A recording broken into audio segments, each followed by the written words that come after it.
नमस्कार दोस्तों, सरफा सीरीज में आपका स्वागत है। तो आज हम आप लोग के लिए टीचिंग एप्टीट्यूड यानी शिक्षण अधिगम का रिवीजन क्लास लेके आ गए हैं। और इसमें जितने भी क्वेश्चन सेट किए गए हैं आपके एग्जाम के पॉइंट ऑफ व्यू से सभी क्वेश्चन इंपॉर्टेंट है।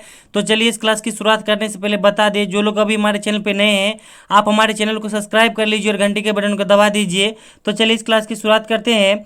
तो पहला क्वेश्चन है कि निम्न में कौन भाषा त्रिभाषा सूत्र से संबंधित है। तो ऑप्शन में मौखिक भाषा, लिखित भाषा, सांकेतिक भाषा, मातृभाषा।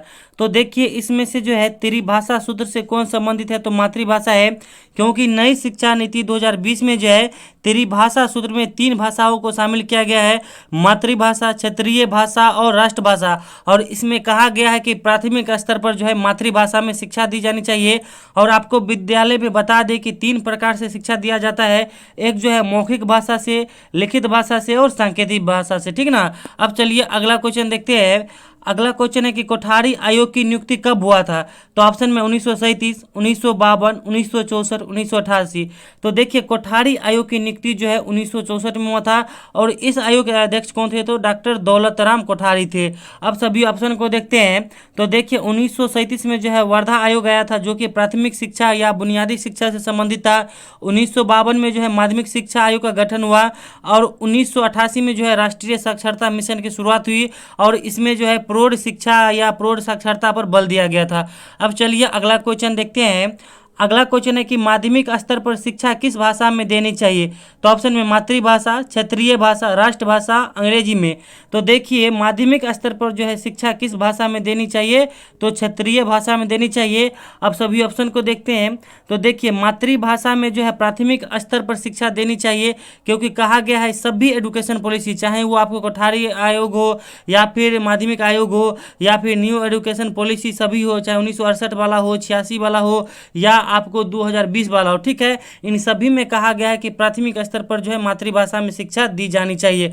आपको बता दें कि राष्ट्रीय भाषा किसे कहा जाता है, तो हिंदी को कहा जाता है, मगर इसे संवैधानिक मान्यता नहीं प्राप्त है। अब चलिए अगला क्वेश्चन देखते हैं। अगला क्वेश्चन है कि निम्न में कौन शिक्षण विधियां है। तो ऑप्शन में प्रश्नोत्तर विधि, व्याख्यान विधि, प्रदर्शन विधि, इनमें से सभी।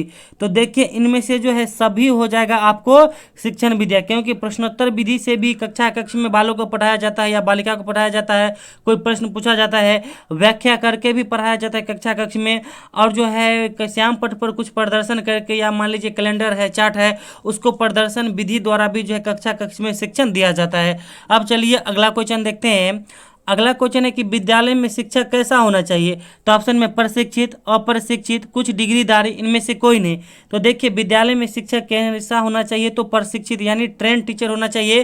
क्योंकि देखिए कोठारी आयोग बोला था अपने प्रतिवेदन में कि शिक्षक को कभी भी जो है ट्रेंड ही नियुक्ति करना चाहिए, अनट्रेंड टीचर की नियुक्ति नहीं करना चाहिए। और आप जानते हैं कि हमारे बिहार में वोट बैंक के लिए जो है अनट्रेंड टीचर का भी बहुत बहाली हुआ है, जिससे शिक्षा का स्तर बहुत गिरा हुआ है, ठीक ना। और देखिए आप लोग को यह क्वेश्चन हम कई बार बता चुके हैं, तो इसमें जितने भी क्वेश्चन है आप लोग से गलत नहीं होना चाहिए। और आप लोग को क्लास अच्छा लगता है तो प्लीज वीडियो को लाइक कीजिए और हमें सपोर्ट कीजिए, अपने दोस्तों में भी इस क्लास को शेयर कर दीजिए। अब चलिए अगला क्वेश्चन देखते हैं। अगला क्वेश्चन है कि शिक्षण प्रक्रिया का प्रथम चरण है। तो ऑप्शन में मूल्यांकन, अधिगम, उद्देश्य, अच्छी लिखावट। तो देखिए शिक्षण प्रक्रिया का जो है प्रथम चरण क्या होता है, उद्देश्य होता है। चाहे आप कोई काम करने जा रहे हैं या कोई काम करने की सोच रहे हैं, तो उसके पीछे उद्देश्य होता है। आप पढ़ाई कर रहे हैं तो आप सोचते हैं कि जीवन में एक अच्छा नागरिक बनेंगे, पैसा कमाएंगे, रोजगार मिलेगा, तो उसके पीछे एक उद्देश्य के साथ जाते हैं। तो शिक्षण प्रक्रिया का भी जो है प्रथम चरण क्या होता है, उद्देश्य होता है। और शिक्षण प्रक्रिया का अंतिम चरण क्या होता है, बच्चों का मूल्यांकन होता है। और अधिगम का अर्थ क्या होता है, सीखना होता है। और अधिगम का व्यापक अर्थ क्या होता है, तो व्यवहार में परिवर्तन होता है। अब चलिए अगला क्वेश्चन देखते हैं। अगला क्वेश्चन है कि शिक्षण दोष को किस शिक्षण विधि से दूर किया जाता है। तो ऑप्शन में डाल्टन विधि, आगमन विधि, निगमन विधि, इनमें से कोई नहीं। तो देखिए शिक्षण दोष को जो है किस विधि से दूर किया जाता है, तो डाल्टन विधि से दूर किया जाता है। और यह क्वेश्चन आप लोग से नहीं गलत होना चाहिए, क्योंकि आपके जो है नोट्स में जो भी हम नोट्स प्रोवाइड किए टीचिंग एप्टीट्यूड का हूबहू वहीं से दिया गया है। तो जो लोग पहले से नोट्स ले चुके हैं, हमारे साथ जुड़े हुए हैं, तो आप लोग से यह क्वेश्चन गलत नहीं होना चाहिए। उसके बाद देखिए आगमन विधि में क्या किया जाता है, तो पहले जो है आपको उदाहरण दिया जाता है, बाद में थ्योरी बताया जाता है, या इसे कह सकते हैं कि मूर्त से अमूर्त की तरफ जाया जाता है। और निगमन विधि में क्या किया जाता है, तो पहले थ्योरी बाद में जो उदाहरण दिया जाता है, यानी अमूर्त से जो है मूर्त की तरफ जाया जाता है। अब चलिए अगला क्वेश्चन देखते हैं। अगला क्वेश्चन है कि निम्न में से किसके माध्यम से पुस्तकालय के पुस्तक का विवरण रखा जाता है। तो ऑप्शन में पुस्तक, समाचार पत्र, पुस्तकालय रजिस्टर, विद्यालय रजिस्टर। तो देखिए पुस्तकालय के पुस्तक का विवरण किसके माध्यम से रखा जाता है, तो पुस्तकालय रजिस्टर के द्वारा रखा जाता है। क्योंकि पुस्तकालय में आपको जो पुस्तक दिया जाता है, मैगजीन दिया जाता है या न्यूज़पेपर कोई भी हो, आपको दिया जाता है पाठ्य सामग्री, तो उसका जो है खाता बही यानी उसका जो है रजिस्टर होता है। आप कब ले गए, कब देना है, इन सभी का विवरण जो है पुस्तकालय रजिस्टर में होता है। और आपको बता दें कि विद्यालय का हृदय जो है पुस्तकालय को कहा जाता है और विद्यालय की आत्मा जो है शिक्षक को कहा जाता है। अब चलिए अगला क्वेश्चन देखते हैं। अगला क्वेश्चन है कि शिक्षक के द्वारा शिक्षण कौशल कहाँ मिलता है। तो ऑप्शन में घर में, बाजार में, मंदिर में, कक्षा में। तो देखिए शिक्षक के द्वारा जो है शिक्षण कौशल कहाँ मिलता है, तो कक्षा में मिलता है। ठीक है, क्योंकि शिक्षक का शिक्षण कौशल कहाँ ये प्राप्त होता है छात्राओं को या छात्र को, तो शिक्षा कक्ष में मिलता है, यानी या कक्षा कक्ष कर सकते हैं। अब चलिए अगला क्वेश्चन देखते हैं। अगला क्वेश्चन है कि एनसीईआरटी का फुल फॉर्म क्या है। तो ऑप्शन में national curriculum framework, national cultural framework, national comedy form, इनमें से कोई नहीं। तो देखिए एनसीईआरटी जो 2005 है उसी का फुल फॉर्म पूछा है, तो इसका क्या होता है, नेशनल करिकुलम फ्रेमवर्क यानी राष्ट्रीय पाठ्यचर्या रूपरेखा। अब चलिए अगला क्वेश्चन देखते हैं। अगला क्वेश्चन है कि बालक की प्रारंभिक अवस्था कौन होती है। तो ऑप्शन में शैशवावस्था, बाल्यावस्था, किशोरावस्था, प्रौढ़ावस्था। तो देखिए बालक की प्रारंभिक अवस्था कौन होता है, तो शैशवावस्था होता है जिसकी अवधि 1 से लेकर 6 वर्ष तक होती है। बाल्यावस्था की अवधि 6 से लेकर 12 वर्ष तक होती है। किशोरावस्था की अवधि जो है 12 से 18 वर्ष तक होती है। और प्रौढ़ावस्था की अवधि जो 18 वर्ष के बाद शुरू होती है।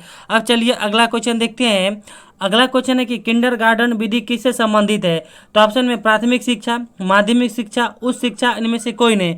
तो देखिए किंडरगार्टन विधि जो है प्राथमिक शिक्षा से संबंधित है, क्योंकि किंडरगार्टन विधि के द्वारा जो है छोटे छोटे बच्चे को शिक्षा में रुचि दिलाया जाता है। या विद्यालय में देखिए उसके खेल सामग्री से लेके बहुत पुस्तकें हो जिसमें बच्चा को रुचि लगे और विद्यालय में रुक सके, तो इसीलिए जो है किंडरगार्टन विधि से जो है प्राथमिक शिक्षा को सुदृढ़ किया जाता है।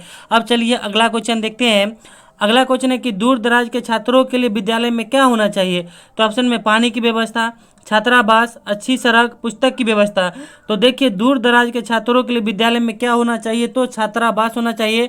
और आपको बता दें छात्रावास की व्यवस्था जो है दूर दराज के छात्रों के लिए ही किया जाता है। अब चलिए अगला क्वेश्चन देखते हैं। अगला क्वेश्चन है कि यदि कोई छात्र विद्यालय नहीं आ रहा है तब आप क्या करेंगे। यहाँ कहने का मतलब है कि आप विद्यालय में शिक्षक है और आपके विद्यालय में कोई छात्र हो या छात्रा लगातार विद्यालय नहीं आ रहा हो, तो सबसे पहले आप क्या करेंगे। तो ऑप्शन में कि सही कारण का पता लगाएंगे, छात्र को विद्यालय में दंड देंगे, छात्र को विद्यालय से वंचित कर देंगे, इनमें से कोई नहीं। तो देखिए यदि कोई छात्र विद्यालय नहीं आ रहा है तो शिक्षक होने के नाते सबसे पहला कर्तव्य यह बनता है कि आप पॉजिटिव सोचिए और उसके नहीं आने का सही कारणों का पता लगाइए। ठीक है, ये नहीं कि आप विद्यालय को ये बच्चा को दंड दे रहे हैं या उसके साथ कुछ गलत व्यवहार कर रहे हैं या उसके साथ पक्षपात कर रहे हैं, तो ऐसा नहीं करना चाहिए। उससे क्या होता है ना कि बच्चों पे नकारात्मक प्रभाव पड़ता है। तो एक शिक्षक होने के नाते सबसे पहला काम है कि सही कारणों का पता लगाना आपका, ठीक ना। अब चलिए अगला क्वेश्चन देखते हैं। अगला क्वेश्चन है कि प्राथमिक शिक्षा में किसको महत्व दिया जाता है। तो ऑप्शन में महिला शिक्षक को, पुरुष शिक्षक को, प्रधानाध्यापक को, सहायक शिक्षक को। तो देखिए प्राथमिक शिक्षा में किसको महत्व दिया जाता है, तो महिला शिक्षक को। वैसे भी कहा जाता है कि सही अनुपात में यानी प्राथमिक विद्यालय में महिला शिक्षकों की नियुक्ति होना चाहिए, क्योंकि देखिए प्राथमिक विद्यालय में जो है शैशवावस्था के बालक या शैशवावस्था से जो बाल्यावस्था में प्रवेश करते हैं वो बालक आते हैं, तो महिलाओं की शिक्षक में क्या होता है कि ममत्व का भावना होता है और वो विद्यार्थी को इसी तरह जो है मना के उनको पढ़ाती है। तो इसीलिए जो है विद्यालय में महिला शिक्षकों की नियुक्ति होनी चाहिए। अब अगला क्वेश्चन है कि बालक के शारीरिक विकास पर किसका प्रभाव पड़ता है। तो ऑप्शन में अनुवांशिक गुण, पौष्टिक आहार, वातावरण, उपयुक्त सभी। तो देखिए बालक के शारीरिक विकास पर जो है उपयुक्त सभी यानी अनुवांशिक गुण भी मायने रखेगा, पौष्टिक आहार भी मायने रखेगा और वातावरण भी मायने रखेगा। और यह क्वेश्चन हम कई बार आप लोग को बता चुके हैं। अब चलिए अगला क्वेश्चन देखते हैं। अगला क्वेश्चन है कि कस्तूरबा गांधी विद्यालय में पढ़ाया जाता है। तो ऑप्शन में आरक्षित और अल्पसंख्यक बालिका को, आरक्षित और अल्पसंख्यक बालक को, सामान्य बालक को, सामान्य बालिका को। तो देखिए कस्तूरबा गांधी विद्यालय में जो है आरक्षित और अल्पसंख्यक बालिका को पढ़ाया जाता है। इसमें जो है कक्षा 6 से लेकर कक्षा 8 तक जो है आवासीय सुविधा तथा भोजन सुविधा सहित बालिका को पढ़ाया जाता है। और आपको बता दें कि कस्तूरबा गांधी विद्यालय की शुरुआत जो है 2004 में हुई थी। अब चलिए अगला क्वेश्चन देखते हैं।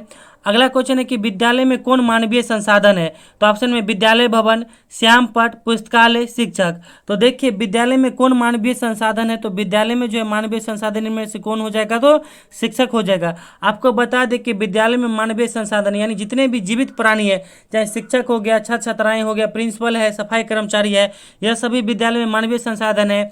उसके बाद जितने भी विद्यालय बाउंड्री के अंदर आप निर्जीव चीज देखते हैं, चाहे विद्यालय का भवन हो गया, कक्षा कक्ष हो गया, श्याम पट हो गया, यह सभी आपको क्या है, भौतिक संसाधन है। यानी विद्यालय भवन, श्याम पट, पुस्तकालय, यह सभी है विद्यालय में भौतिक संसाधन। और देखिए आगे बढ़ने से पहले बता दें कि हम आप लोग को जो है बिहार बीएड का स्पेशल नोट्स प्रोवाइड कर रहे हैं, तो आप लोग मेरा नोट्स जरूर लीजिए। और इसमें हम सभी सिलेक्टेड क्वेश्चन दे रहे हैं, इसमें पूरा हम जीके जीएस टीचिंग एप्टीट्यूड और हिंदी का नोट्स दे रहे हैं। तो आप लोग मात्र 99 रुपया पेड करके, ये मेरा नंबर है 7050387142, आप 99 रुपया गूगल पे या फोन पे कीजिए और मेरे नंबर पे, इसी नंबर पे व्हाट्सएप कर दीजिएगा स्क्रीनशॉट, हम आपको पूरा नोट्स प्रोवाइड करा देंगे। तो चलिए अब अगला क्वेश्चन देखते हैं। अगला क्वेश्चन है कि मुख्य बधिर छात्र छात्राओं को किस भाषा से पढ़ाया जाता है? तो ऑप्शन में मौखिक भाषा, लिखित भाषा, सांकेतिक भाषा, इनमें से सभी। तो देखिए मुख्य बधिर छात्र छात्राओं को किस भाषा से पढ़ाया जाता है, तो सांकेतिक भाषा से पढ़ाया जाता है। हम ऊपर भी बताए थे कि विद्यालय में 3 भाषाओं से पढ़ाया जा सकता है या 3 तरीकों से। कौन कौन? मौखिक भाषा, लिखित भाषा और सांकेतिक भाषा। तो खासकर सांकेतिक भाषा का प्रयोग जो है मुख्य बधिर या बौक बालक के लिए किया जाता है। अब चलिए अगला क्वेश्चन देखते हैं। अगला क्वेश्चन है कि शिक्षा का अधिकार अधिनियम कब आया, यानी राइट टू एजुकेशन। तो देखिए इसका आंसर आप लोग कमेंट बॉक्स में बताइएगा और हम ऑप्शन भी देते हैं। तो शिक्षा का अधिकार अधिनियम 2009 में आया या फिर 2010 में। तो आप लोग इसका सही आंसर कमेंट बॉक्स में दीजिएगा और अपने तैयारी को बेहतर बनाने के लिए हमारे साथ जुड़े रहिए। आप मेरा नोट्स लीजिए और अपनी तैयारी को जरूर बेहतर बनाइए। तो चलिए thank you, all the best, हमारे साथ बने रहिए। Thank you.